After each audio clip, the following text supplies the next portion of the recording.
네, 타임즈에 미국이 기술 전쟁에서 중국을 이길 수 있는 유일한 방법 이라는 제목의 기사가 나와서 간략하게 정리해 보겠습니다. 지난 10월 7일 날 그 미국 상무국에서요, 상무부에서 굉장히 긴 분량의 중국 반도체 규제와 관련된 페이퍼가 나왔습니다. 여기서 중국의 이제 특히 AI와 관련된 기술 관련된 이제 반도체를 대부분 수출 못하게끔 이렇게 막아놨습니다. 그래서 중국이 생각하고 있는 거는 이제 AI 굴기 21년부터 26년까지 5개년 경제 계획에서 가장 중요한 부분이 이제 AI인데 이 부분을 이제 의도적으로 저지하겠다. 기술 목표 달성을 저지하겠다. 요게 이제 미국의 목표가 되겠습니다. 그래서 10일 후에 이제 그 블링컨 장관이 지금은 변곡점의 시대다. 지금 변곡점의 시대인데 냉전 이후에서 가장 중요한 부분은 이제 테크놀로지, 기술이다. 그래서 지금 뭐 어떻게 무력적으로 싸우는 전쟁이 아니고 특히 중국하고는요, 기술 전쟁이다. 이렇게 지금 얘기를 하고 있습니다. 그래서 지금 뭐 여기도 나와있지만 lethal weapon, 그러니까 지금 이 반도체를 무기화하겠다는 걸 그냥 노골적으로 계속 미국은 이제 얘기를 하고 있는 그런 상황이 되겠습니다. 예, 그래서 이제 중국 입장에서는 계속 이제 수입이 줄어드는 상태가 되겠고요. 결국은 이제 기술적인 진입 장벽을 만들어서 중국의 이제 반도체 기술이 성장하지 못하도록 이 갭을 계속 유지하겠다는 거죠. 오히려 버리겠다는 겁니다. 예.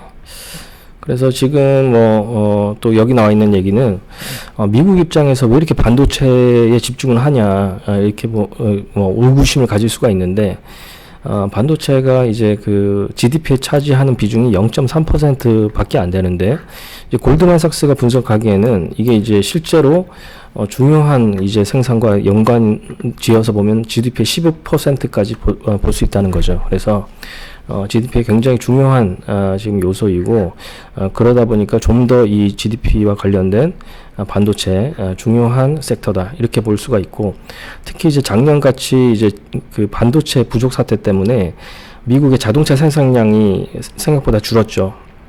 그래서 이렇게 이제 직접적으로 그 미국의 GDP에 영향을 미칠 수 있는 중요한 팩터이기 때문에 계속 이제 반도체를 챙기고 있는 그런 상황이 되겠습니다. 예, 그래서 그 예를 든 게 1946년에 영국의 이제 그 제트 엔진을 그 만드는 이제 롤스로이스에 대한 얘기가 나오는데요. 롤스로이스를 뭐 대부분 이제 자동차 메이커로 알고 계시지만 사실 이 제트 엔진, 그러니까 이제 비행기의 엔진 설계 쪽에 굉장히 유명한 회사입니다. 그래서 이 회사가 46년에 소비에트 연방에다가 이제 제트 엔진을 팔았어요.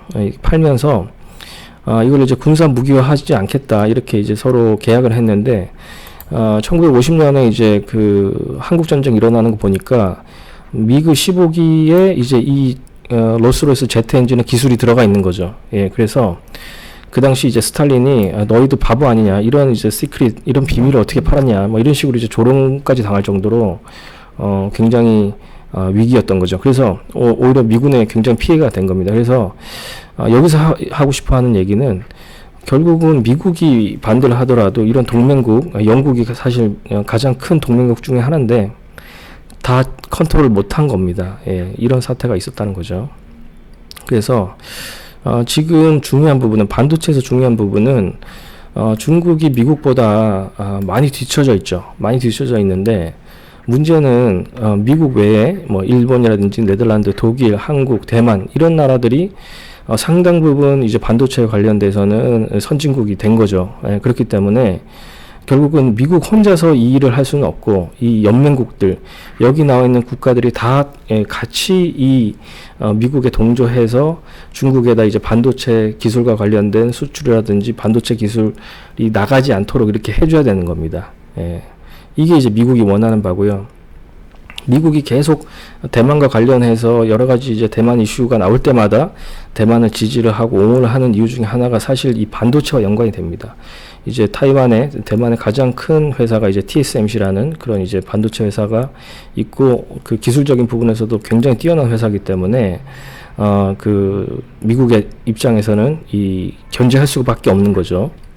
예, 그래서 이런 형태로 해서 미국이 진짜 중요한 거는 이런 US allies, 이 얘네들이 중국이 더 이상 이제 그 반도체와 관련해서는 개발 못하도록 이렇게 막는 게 장기적인 정책 목표가 되겠다, 이렇게 말씀드릴 수가 있겠습니다.